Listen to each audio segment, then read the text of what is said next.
السلام عليكم، مرحبا بكم معايا في فيديو جديد ووصفة جديدة. كنتمنى تكونوا بخير وعلى خير وأموركم في أحسن الأحوال. في الفيديو ديال اليوم غادي نقدم معكم واحد كيكة ديال الشكلاط أو حلوة باردة بالشكلاط، كتجي رائعة بزاف، بنينة وكتذوب في الفم.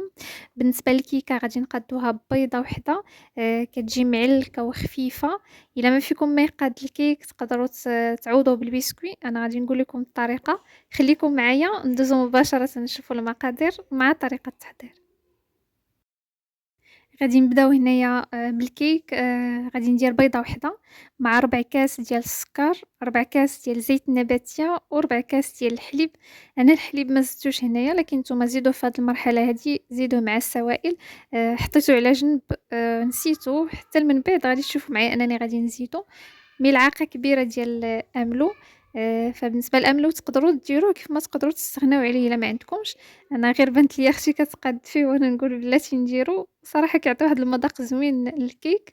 غادي نخلط مزيان حتى كيذوب لينا داك السكر، ومن بعد غادي نزيد النواشف، نص كاس ديال الدقيق.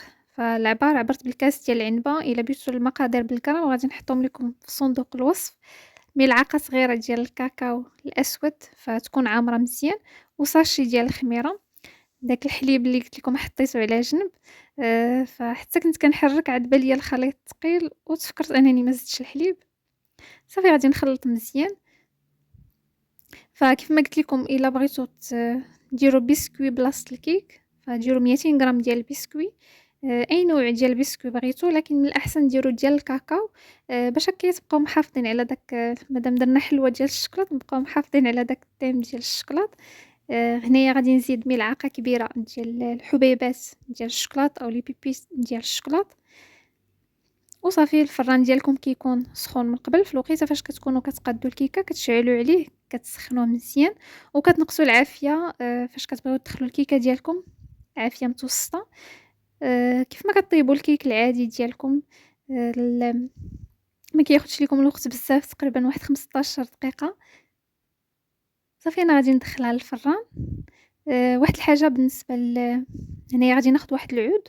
كتاخذوا واحد العود كيردون او العود ديال البروشيت، كتبقاو دوروا هكايا على الخليط ديال الكيكه باش كتعطيكم واحد الكيك اللي كيجي مسطح، ما كتجيكمش الكيكه طالعه من واحد الجنب وهابطه من واحد الجنب، كتجيكم كلها في نفس القياس. فانا هنايا غادي ندخل الكيكه وغادي ندوزو باش نقادو الكريمه. فعندي هنايا نصف لتر ديال الحليب، ملعقة كبيرة ديال الكاكاو الأسود الحار، 2 ملاعق كبار ديال لا كريم باتيسير بودر. تقدروا إلا ما عندكمش ديروا المايزينا. وغادي نزيد ملعقة كبيرة ديال السكر. فالسكر كيبقى على حسب الذوق ديالكم، ديروا الكمية اللي كتناسبكم. أنا درت ملعقة كبيرة. حيت من بعد غادي نعاود نزيد الشكلاط باش ما تجيناش الكريمه حلوه بزاف. هنا زدت فلون ديال الشكلاط فهذا بلا سكر. في حالة الا استعملتوا اللي فيه السكر ما تزيدوش السكر.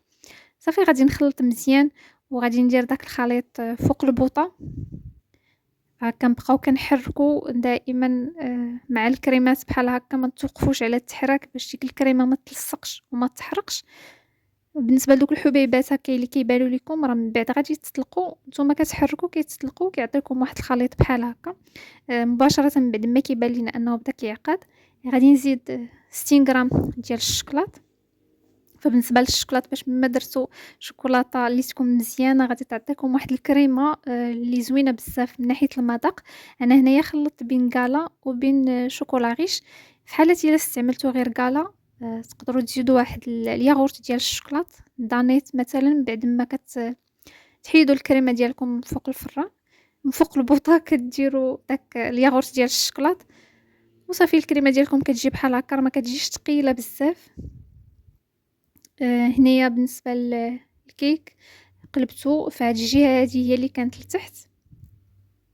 صافي هنايا كنتأكد ان دوك الجناب كاملين مكايناش شي فتحة هكا باش ما تهبطش ليا الكريمة. فكتزيروا مزيان داك المول على الكيك ديالكم. وغادي نكب الكريمة. صافي غادي نحطها على جنب حتى كتدفى شي شوية، ومن بعد غادي ندخلها الثلاجة فكتخليوها حتى كتبرد مزيان، تقريبا واحد ساعتين حتى ل3 ديال السوايع. بالنسبة للشوكولات اللي زينت به من الفوق، فخديت واحد القطعة ديال الشوكولات، وكتاخدو داك الموس اللي كتقشرو به الخضرة، وكتقطعو الشوكولات بحال هكا، فكيعطيكم داك الشكل. لكن الشوكولات ما يكونش بارد بزاف، إلا كان بارد بزاف راه ما غيعطيكمش بحال هاد الشكل هذا. فكيكون شي شوية إلا خرجتوه مثلًا من الثلاجة خلّيه واحد 5 ديال الدقايق حتى كيتسلق شي شوية، عاد كتقدروا تقشروه وتقطعوه بهاد الطريقة هادي.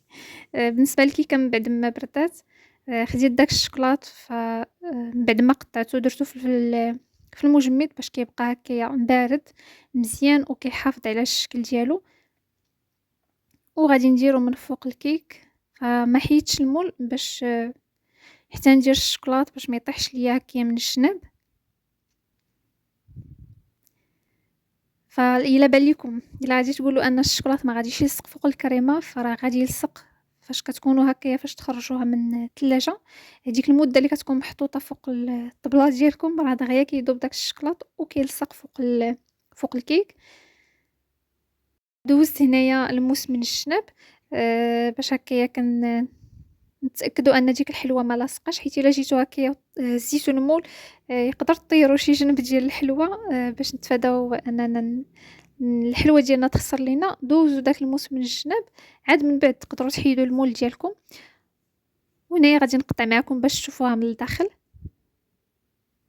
فبالنسبة لداك الكيك راه كيجي معلّك وخفيف، كيجي بحال مسقي. الكريمة حتى هي كتجي بنينة بزاف كيف ما كتشوفوا معايا. كتجي كريمية خفيفة ما كتجيش ثقيلة أو مدقسة. وصافي هذا هو الشكل النهائي ديالها، فكنتمنى أنها تعجبكم وتجربوها. تقدروا تقدموها للضياف ديالكم في المناسبات أو ترافقوها مع الديسير. تقدروا ديروها حتى في دي فيغين فرديين كيف ما قلت لكم. الكيك تقدروا تعوضوه بالبسكوي، لكن استعملوا بسكوي ديال الكاكاو باش كتبقاو محافظين على داك الشوكولات أو داك لو تيم ديال الشوكولات اللي درنا. وصافي كنتمنى أن الفيديو يكون عجبكم، ما تنساوش لي لايك وتبارطاجيو مع الأصدقاء ديالكم. إلا عندكم شي تساؤلات أو اقتراحات خليوهم ليا في لي كومونتير. وما بقى ليا إلا نقول لكم خليتكم على خير، نتلاقاو في فيديو جديد وبسلامة.